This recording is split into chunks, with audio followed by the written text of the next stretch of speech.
नमस्कार मित्रांनो, ठरलं तर मग या मालिकेच्या आजच्या भागात आता कल्पना दुधाचा ग्लास भरून घेऊन चाललेली असते आणि तो दुधाचा ग्लास ती आता पूर्ण आजीसाठी स्पेशली घेऊन जाते. तेव्हाच ना सायली, अर्जुन हळूच दबक्या पावलाने त्यांच्या रूमच्या बाहेर आलेले असतात आणि तेव्हाच ना ते इकडे तिकडे बघतात. तेव्हा त्यांना कळत की कोणी नाहीये. मग हळूच ते किचनमध्ये जातात. किचनमध्ये जाऊन त्यांना आता तो सीन रिक्रिएट करायचा असतो, यासाठी खास करून ते गेलेले असतात. तेव्हाच ना इकडे जो अर्जुन असतो तो म्हणत असतो की आज आपण आहे ना आईस्क्रीम खायचे. मग अर्जुनच्या लक्षात येतं की सायलीला ना हवीच आईस्क्रीम खायची मजा काय असते ती आठवायला हवी. म्हणूनच अर्जुनने आता मुद्दामना सायलीला किचनच्या जवळ उभं केलेलं असतं आणि तोच आता किचनमध्ये जाऊन फ्रीजकडे जाऊन उभा राहतो. तेव्हाच इकांना आवाज करते सायली. सायली म्हणत असते की जा ना देणारे लवकर. अर्जुन, किती वेळ, अजून किती वेळ करणार आहेस टाइमपास? अरे काढ ना लवकर आईस्क्रीम. असं बोलून आता तो फ्रीजमधला आईस्क्रीम जो आहे तो काढत असतानाच ना सायलीला तो लहानपणीचा तो सीन आठवू लागतो. आणि जेव्हा सायलीला तो सगळा सीन आठवतो ना तेव्हा सायली जी आहे तो या सगळ्याचा विचार करते आणि मग ती लगेचच अर्जुनला बोलायला सुरुवात करते. अर्जुनला ती म्हणत असते की दे ना, काय झालंय तुला? अरे किती वेळ लावतोयस तू, काढ ना लवकर. मग आता तेव्हाच ना अर्जुनला तीही म्हणत असते की हो अरे पण बाऊल तर घे. मग आता अर्जुनने बाऊल चालीला घ्यायला सांगितल्यावर चायली म्हणते बाऊलमध्ये काय, आईस्क्रीमच्या डब्यातच आपल्याला हे आईस्क्रीम खायचे, बाऊल वगैरे घ्यायचं नसतं, चल. मग आता तिला तो प्रसंगसुद्धा आठवतो जेव्हा अर्जुन असा फ्रीजमधून डब्बा काढायचा. तेव्हा दोघेही जण ना ते आईस्क्रीम मस्त एन्जॉय करायचे आणि ते सुद्धा डब्यामध्येच. आणि जेव्हा हे सगळं काही आठवत ना तेव्हा मात्र आता सायली जी आहे ती आता अर्जुन सोबतच ना किचनमध्ये त्या किचनच्या ओठ्याच्या इथे लपून बसून दोघही जण ना आता आईस्क्रीम खात असतात. फॅमिली पैकचा डब्बा असतो आणि दोघांकडे स्पून असतात आणि त्या स्पूननेस आता दोघही जण मस्तपैकी त्या आईस्क्रीम एन्जॉय करत असतात. तर सायली जेव्हा ते आईस्क्रीम खात असते ना तेव्हा अर्जुनला म्हणत असते की अर्जुन थांबणारे, इकडे दे बरं. आणि असं बोलून आता ते एकत्र असे आईस्क्रीम खात असतात. तेव्हाच ना तो क्षण आठवतो जो बालपणी घडला आहे. मग जेव्हा तो क्षण आठवतो ना तेव्हा मात्र आता काही झालं तरी सुद्धा नजरेआड काहीच जात नसतं. सगळा प्रसंग अगदी हुबेहूब डोळ्यासमोर येऊन उभा राहतो. मग इकडे असणारी सायली ही म्हणत असते की बघितलंत का, मला सगळं काही सेम टू सेम आठवते, अगदी काहीच फरक नाहीये. म्हणजे याआधी सुद्धा आपण असेच आईस्क्रीम खायचो का? असंही ती आता अर्जुनला विचारत असते. अर्जुनला जेव्हा ती हे सगळं काही विचारते ना तेव्हा अर्जुन म्हणत असतो की हो, मी असाच आपण एन्जॉय करायचो आणि मस्त ना आईस्क्रीम खायचो. तेव्हा दुसरीकडे आता सचिनला पैसे लुटायचे असतात आणि त्यासाठी ना त्याने आता महिप्त बाबाची साथ द्यायचं ठरवलेलं असतं. म्हणजेच आता महिप्त जे जे काही करेल त्या सगळ्या गोष्टींना तो प्रोत्साहन देत असतो. म्हणत असतो की मला एक सांगा की तुम्ही आता जे काही करणार आहात, म्हणजे एवढं मोठं अन्नछत्र उभं करणार आहात, तर त्या अन्नछत्रामध्ये मदतीला कोणाला ठेवल्या का? म्हणजे आता एवढे हजारो भक्त तुमच्या अन्नछत्रात जेवून जाणार, मग या सगळ्याकडे लक्ष ठेवायला कोणीतरी असायला हवंच ना. तेव्हाच ना हो असायला तर हवं कोणीतरी, पण आता तरी विचार नाही केलाय की कोणाला तिथे ठेवायचं ते. मग ठीक आहे ना, मी आहेच की मी करेन हे सगळं. पण महिप्त दादा त्याला बोलतो, पण या सगळ्या गोष्टीवर तुझा तर विश्वास नव्हता. मग आता काय झालंय? हो, आधी माझा या सगळ्या गोष्टींवर विश्वास नव्हता, पण आता या सगळ्या काही गोष्टी आहेत ना मला एकदम ना अशा परफेक्ट वाटायला लागलेले आहे. त्यामुळे मला असं वाटतं की खरंच ना तुम्हा सगळ्यांवर एवढे सगळी जण लक्ष ठेवतात, याचा अर्थ नक्कीच काहीतरी आहे. तुम्ही जे काही काम करता ते योग्यच असणार आहे, म्हणून एवढी लोक तुम्हाला साथ देतात. मग आता मीही ठरवलेय की तुमच्या या कार्यात तुम्हाला थोडीफार का होईना मदत करायची, मग कसं परक्यांवर विश्वास ठेवण्यापेक्षा मी आहे ना. कारण महिपने सांगितलेलं असतं, जी मुलगी आश्रम बांधणार आहे तीच काय ते बघेल ना. तिथला कारभार पण आता महिपतच. इकडे काही सचिनने ऐकलेलं नसतं, कारण सचिनला या सगळ्यामध्ये पैसा लुटायचा असतो ना. त्यासाठी त्याची नाटक सुरू असतात. मग आता महिप्त बोलत असतो की ते काय करायचं आहे ना ते करतो, पण त्याच्यात ना एकही रुपया नाही घ्यायचा, कारण मला ना एकही रुपया लोकांचा खायचा नाहीये. आतापर्यंत बरंच काही केलं, पण इथून पुढे नाही. असंही आता इकडे असणारा महिप्त जो आहे तो सचिनला बोलत असतो. पण सचिनच्या डोक्यात ना नवनवीन कल्पना सुचत असतात, कारण सचिन या सगळ्यामध्ये हेच तर बघत असतो ना. कारण त्याला साथ देण्यामागे फक्त हाच तर मोठा हे असतो की काही झालं तरी त्या सगळ्यातून पैसे कमवायचे, आणि म्हणूनच तर तो या सगळ्यात साथ द्यायला तयार झालेला असतो. तो विचार करतो की निदान माझे काही पैसे, माझे काही कर्ज जे आहे ते तरी नील होतील तेच. दुसरीकडे आता अर्जुन सायली आईस्क्रीम खात असतात. ते सायली अर्जुनला म्हणत असते की सांगा ना, लहानपणी सुद्धा असंच काहीच घडायचं का. अर्जुन म्हणतो की हो. तेवढ्यातच ना कल्पना किचनमध्ये आलेली असते. कल्पना जेव्हा किचनमध्ये येते तेव्हा त्या दोघांनाही म्हणत असते की तुमचं काय चाललंय, म्हणजे तुम्ही दोघेही जण आईस्क्रीम खाताय, आणि ते सुद्धा असं किचनमध्ये बसून लपून छुपून काय चाललंय काय. तेव्हाच ना कल्पनाला अर्जुन म्हणत असतो की ते काय आहे ना, साईला डोहाळे लागले होते. हळूच आईस्क्रीम खायचे म्हणून आम्ही आईस्क्रीम खात आहोत असंही आता म्हटलं जातं. तेव्हाच ना कल्पना म्हणत असते की काय सायली, तुझे डोहाळे ना खरंच अजबचे आहे बघ. म्हणजे मी असा विचारही केला नव्हता की एवढे सगळे तुला असे डोहाळे लागतील, पण वेगळेच डोहाळे लागतात तुला तर. असंही आता इथे कल्पना सायलीला बोलत असते तेव्हा सायली शांतच राहते, कारण या अर्जुनने ना आता काहीतरी बडबड करून म्हटलेलं असतं. पण तेव्हा कल्पना म्हणत असते की एवढ्या रात्रीच्या आईस्क्रीम वगैरे खाऊ नका, बस झालं, पुरे झालं, जा आता रूममध्ये जाऊन आराम करा असंही आता म्हटलं जातं. मग काय ती सुद्धा आता तिकडन पटकनी रूममध्ये जायला निघते.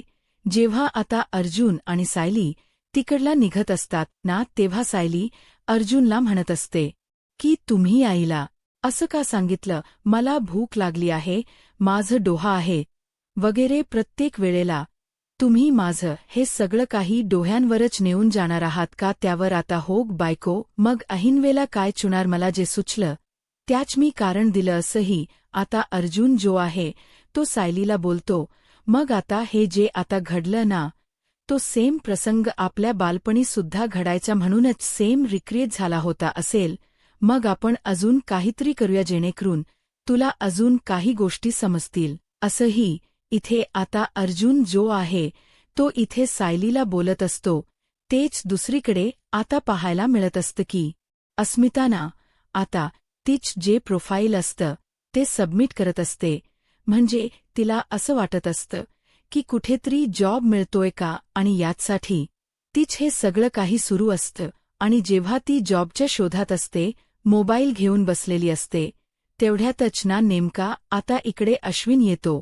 आणि अश्विन विचारतो की काय चाललंय तुझं. अगं बाळ आहे जाक्यावर तुझ्या मांडीवर, आणि तू मोबाईल घेतलेस बाळांच्या जवळ ना. मोबाईल घेऊन जायचा नसतो, त्या रेडिएशननेच त्रास होतो ना बाळांना. मग ती म्हणते की सॉरी, पण तिच्या मनातली जी घालमेल असते ती कुठे कोणाला सांगू शकत असते, कारण तिला जॉबची अत्यंत गरज असते. कारण तिला पूर्ण दिवसभर या गोलूच्या निमित्ताने का होई ना बेळ मिळत नसतो. तो निदान मांडीवर शांत होता, म्हणूनच तर ती आता जे काही तिच्या जॉब प्रोफाईल आहे ते सेंड करायचं बाकी कंपन्यांना काम करत होती. तेच आता अश्विन तिथे आलेला असतो. तर अस्मिता म्हणते की अश्विन काय झालं आहे बोलला. तेव्हा अश्विन म्हणतो की मला जरा तुझ्याशी बोलायचं होतं. म्हणजे तू लगेच कशी काय मोहन झाली, म्हणजे मला काही गोष्टी कळल्याच नाही. इतक्या लवकर सगळं काही कसं काय झालं तेव्हाच ना आता ती त्याला म्हणत असते की हो, हे सगळं काही थोडं कठीण होतं, पण काय करणार, करावं लागलं ना त्याचसाठी. तर इकडे आता स्मिताला समजावत असते आणि म्हणू लागते की बघ, मी या सगळ्यातून मोहन ह्याच्यासाठीच झाले, की मला माहिती आहे की हा माणूस जो आहे ना तो कधीच माझा नव्हता. जर तो माझा असला असता तर त्याने प्रत्येक क्षणाला ना त्याने माझा विचार केला असता, पण त्याने कधीच माझा विचार केला नाही. मग मी तरी त्या माणसाचा विचार का करावा, असाच विचार मीही केला आणि म्हणूनच ना या सगळ्यातून बाहेर पडणं मला इझिली शक्य झालं, असंही ती आता म्हणत असते.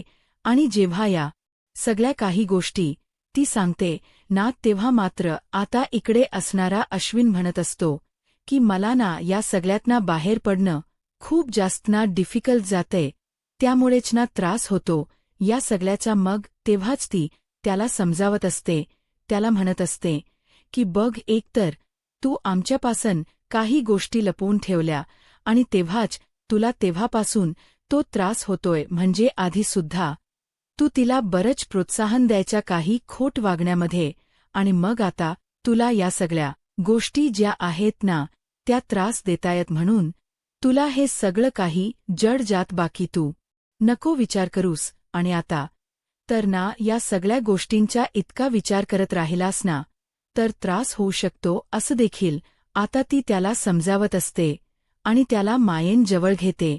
आणि जरी मनात काही वाटलं तर पहिल्यांदा येऊन माझ्याशी बोलायचं असं सांगितलेलं असतं.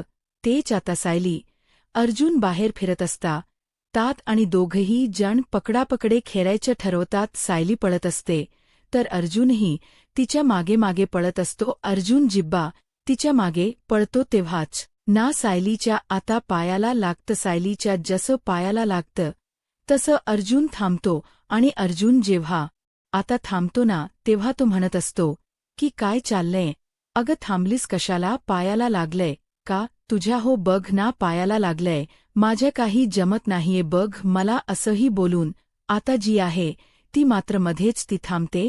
मग आता ती नाराज असते. आता अर्जुनने आपल्या गळ्यातली जी चैन असते ना ती हळूच काढून आता त्या सायलीच्या गळ्यामध्ये टाकलेली असते. आणि हा प्रसंग आता सायलीच्या डोळ्यासमोर अगदीच ना टवटवीत असा झालेला असतो. त्यामुळे सायलीना एकदमच असे तिचे डोळे पाणावलेले असतात आणि तेव्हा सायली एकटक बघत राहते. आणि तेव्हाच अर्जुन तिला म्हणत असतो की आता काही आठवत्य का? सायलीला आता आठवू लागतं. सायली म्हणत असते की हो मला आठवत्य ना, हे सेम असंच घडलं होतं, म्हणजे मला हे चांगलं आठवत्य.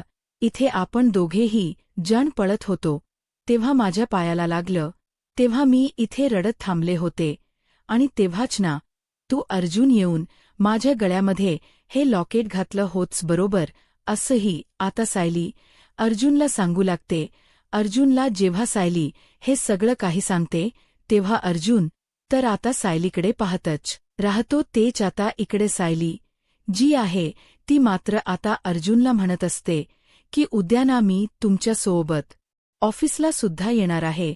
त्याबरोबर आता अर्जुन म्हणतो का, तर सायली म्हणते की मला या सगळ्या काही गोष्टी आहेत ना त्या सगळ्या जवळून अनुभवायच्या आहेत, यासाठी तुम्ही नाही म्हणू नका, असं देखील आता ती त्याला सांगत असते.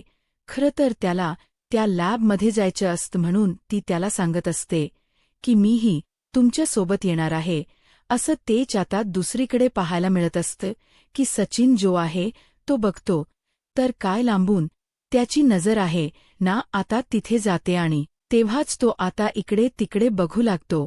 आणि जेव्हा तो इकडे तिकडे बघतो ना तेव्हा त्याच या लक्षात येतं की हे काय चाललेलं आहे, कारण तिथे असणारे जे महिप्त बाबा असतात ना ते स्वतःला मारून घेत असतात, स्वतःला शिक्षा करत असतात. आणि हे सगळं काही सचिनने पाहिलेलं असतं. आणि सचिन जेव्हा हे सगळं काही पाहतो लगेच तो त्यांच्या जवळ जातो आणि म्हणतो की हे काय करताय तुम्ही, प्लीज प्लीज थांबवा हे सगळं काही. आणि असं बोलून आता तो ह्या सगळ्या काही गोष्टी थांबवायचं बघत असतो. त्यावर आता महिप्त म्हणतात की रात्रीची ना मला झोप येत नाही, मग काय असं प्रायचित्त करावं लागतं, म्हणूनच मग स्वतःला मी असं मारून घेतो. असंही काहीस आता ते म्हणू लागतात. आणि जेव्हा या सगळ्या काही गोष्टी ते सांगतात ना, तेव्हा मात्र इकडे असणारा हा सचिन आता पाहतच राहतो. आणि मग तो आता म्हणत असतो की हे सगळं काय चाललंय, मला नाही आवडत. हा तुमचं हे सगळं थांबवा बरं, हे आताच्या आधी. आता तू इथे काय कशाला आला होतास ते सांग ना. मग तेव्हाच ना तो म्हणतो की मला ना जरा पैसे हवे होते.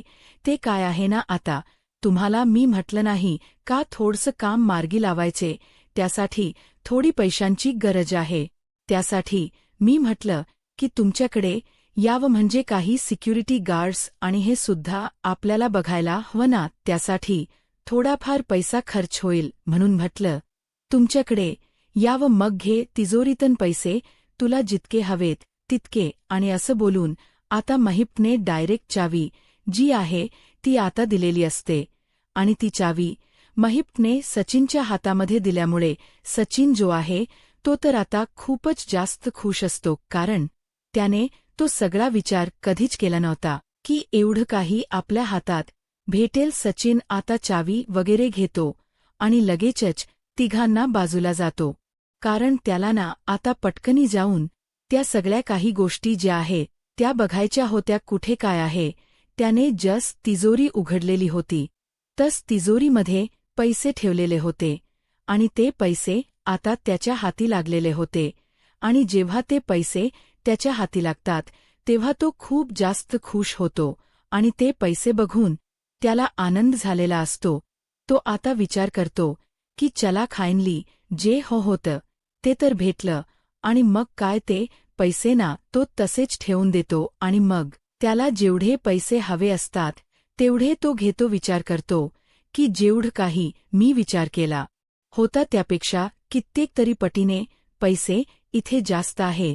मग त्याला थोडीफार जी रक्कम हवी असते ती घेतो आणि तो म्हणतो की इथे तर मला लय मोठा पैसा भेटणार आहे. मी तर इमॅजिनच केलं नव्हतं की एवढं गभाड माझ्या हाती लागेल. असंही आता काहीच तो बोलू लागतो. तेच आता ते पैसे हातात वगैरे त्याने घेतलेले असतात आणि तो निघतो.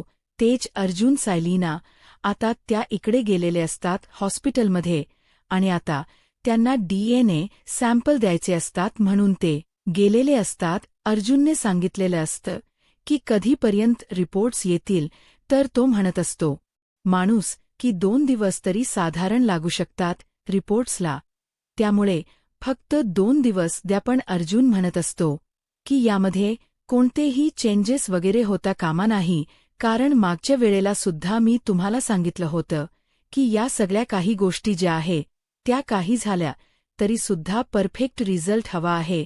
त्यावर तेही म्हणतात की तुम्ही काळजी करू नका, आपण करूया हे सगळं काही मॅनेज, असंही आता सांगितलेलं असतं. आणि जेव्हा मग या सगळ्या काही गोष्टी सांगितल्या जातात तेव्हा कुठे जाऊन इकडे असणारा अर्जुन आणि सायली एकदमच खुश होतात, कारण त्यांनीही विचार केला नव्हता की एवढं सगळं काही व्यवस्थित घडेल. तेच आता ते सॅम्पल्स आधीचे जे होते ते सुद्धा त्याचेही रिपोर्ट्स आपल्याला हवे आहेत, हेही आता अर्जुनने सांगितलेलं असतं. आणि अर्जुन जेव्हा या सगळ्या काही गोष्टी सांगतो तेव्हा इकडे सायली जे आहे ती खुश असते. इकडे सायलीची वाट बघत असता प्रतिमा आणि सुमन वाट बघत असतानाच ना त्या आता विचार करतात की कुठे राहिली सायली. तर तेव्हाच ना राकेश तिथे येऊन बसलेला असतो. राकेशला खरंतर ना खूप जास्त भूक लागलेली असते. राकेशला भूक लागलेली असतानाच ना राकेश म्हणत असतो की मला देताय का, तेव्हाच ना देणार आहे ना, तुला पण जरा थांब ना, काही झालं ना तरी आधी ना येऊन जाऊ दे ना, मग बघूया काय आहे ते. मग आता विचार केला जात असतो की कधी कधी येतील ही लोक, तेव्हा कुठे जाऊन मला खायला भेटेल असाही विचार तो करत असतो. मग तो बोलतो की ती लोक येत नाही तोपर्यंत मी काय उपाशी राहायचं आहे का, मला किती भूक लागली. अरे येतच असतील. तेवढ्यातच अर्जुन सायली येतात. मग अर्जुन सायली येतात ना तेव्हा ते म्हणतात की वाटेत ना थोडं काम होतं म्हणून यायला थोडा उशीर झाला. आणि मग काय हे सगळं झालं यानंतर इथे तुझ्या आवडीचे ना छान असे भाजणीचे थालीपीठ बनवलेले आहेत असं देखील आता ती सांगत असते. मग तेव्हाच ना प्रतिमाकडे बघून लगेच इथे असणारा राकेश म्हणत असतो की हे आपले चांगले, मी केव्हाच मला भूक लागलीये पण मला काही दिलं नाहीये, आता तर माझी भूकसुद्धा मेली असंही राकेश म्हणतो. तेव्हा आता रिपोर्ट्स येतील. तर तो म्हणत असतो माणूस की 2 दिवस तरी साधारण लागू शकतात रिपोर्ट्सला. त्यामुळे त्याला सुमन म्हणत असते की हे काय आहे, हे कोणती पद्धत आहे. मग तो म्हणतो की मी मस्करी केली. तेव्हाच भाजणीचे थालीपीठ खास करून बनवलेले असतात हेही त्याला कळतं. आणि मग ही गोष्ट त्याला कळल्याबरोबर तो तिथे सुद्धा टोमणा मारतो, अरे मला काहीच नाही का, सगळं सायलीच्याच आवडीच बनवल्या, माझ्या आवडीचा तर कोणी विचारच करत नाही. मग तेव्हा सुमन म्हणते ते की तुला कॉर्नफ्लेक्स देऊ का, म्हणजे तू तेच खातोस मला माहिती.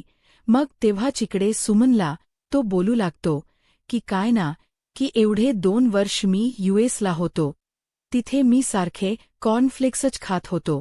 तिथे दुसरं काही भेटत नव्हतं आणि आता मी विचार केला की निदान मी इथे आलोय तर माझ्या आई मला काहीतरी चांगलं चुंगलं बनवून देईल, पण माझ्या आवडीचा तर कोणीही विचारच करत नाहीये असंही आता राकेश म्हणू लागतो. राकेश जेव्हा असं काही बोलतो तेव्हा प्रतिमा बोलत असते की हो तुला हव्य ना, मी बनवेन, मी स्वतः बनवेन, तुला काय हव्य ते, पण नको चिडचिड करूस, नको रागराग करूस, मला कळत्य तुला त्रास होतोय ते. असंही आता इथे असणारी ही जी प्रतिमा आहे ती बोलत असते.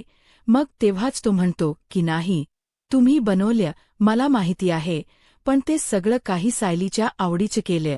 माहिती, सायली प्रेग्नेंट आहे, सायलीच्या पोटात बाळ आहे, म्हणून तुम्ही सायलीच्या आवडीचं केलं, पण माझाचा पण विचार करा ना, मलाही भूक लागलीय आणि आता ना हे मला थालीपीठ काही जाणार नाही.